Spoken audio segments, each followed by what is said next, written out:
What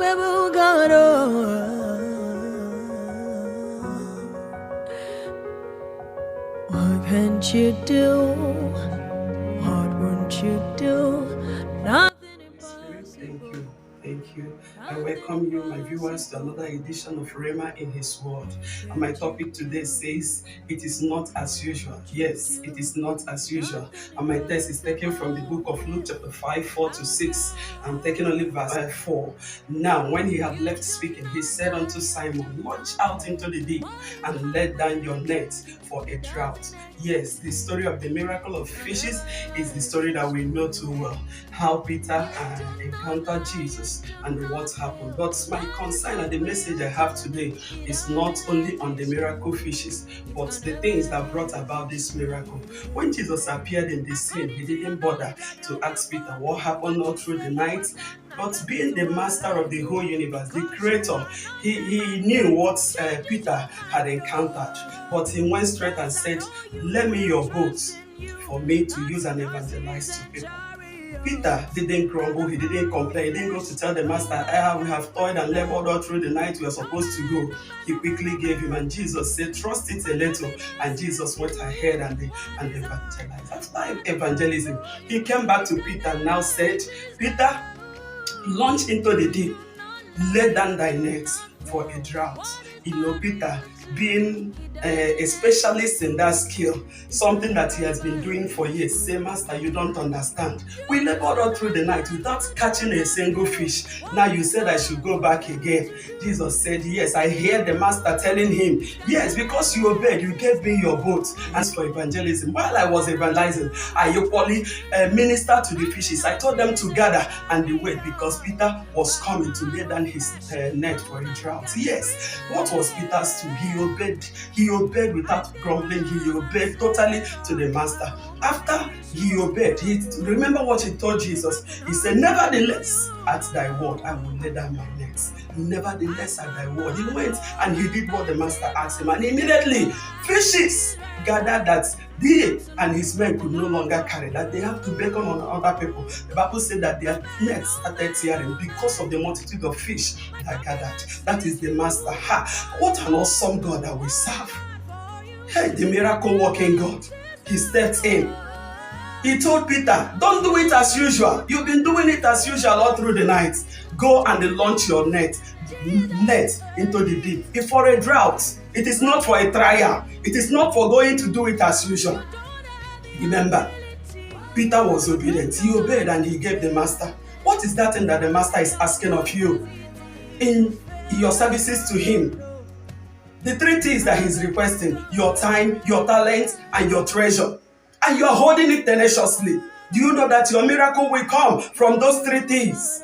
Look at the woman with an issue of blood. Her own case was her faith. She made up her mind. The Bible said that this sickness has lasted for more than 12 years, going from one hospital to the other, giving out her money, and everything that her life depended on. She has wasted her resources. When she heard about the master, he said, if only I would touch the hem of his garments, I know I'll be made whole. She made up her mind. She went her way to wait for the master. When the master was passing, she had the privilege. She ran and touched the hem of the garments of the master. The master immediately realized and said, somebody touched me. The disciples said, why are you saying that somebody touched you? Can't you see the multitude following you, that they are touching you? The master said, no, this touching is not as usual. Something left me as she touched me. It is not as usual. Yes, the woman who knew that she received her miracle, because as she touched Jesus, the flow of more than 12 years stopped instantly. She ran out with her miracle, lifting her hand and singing, I am the one that you have shown your mercy. You have shown your mercy. You have shown your mercy. I don't deserve it, but you have shown me mercy. You have shown me mercy. You have shown me mercy. That is a miracle and a healing. I don't know the person that the mercy of the Lord is locating. I don't know where you're watching me from. The mercy of the Lord is locating you. He's coming there to turn things around for you in the name of Jesus Christ. Look at the man at the pool of Bethsaida. When he encountered Jesus, he didn't even know who the master was.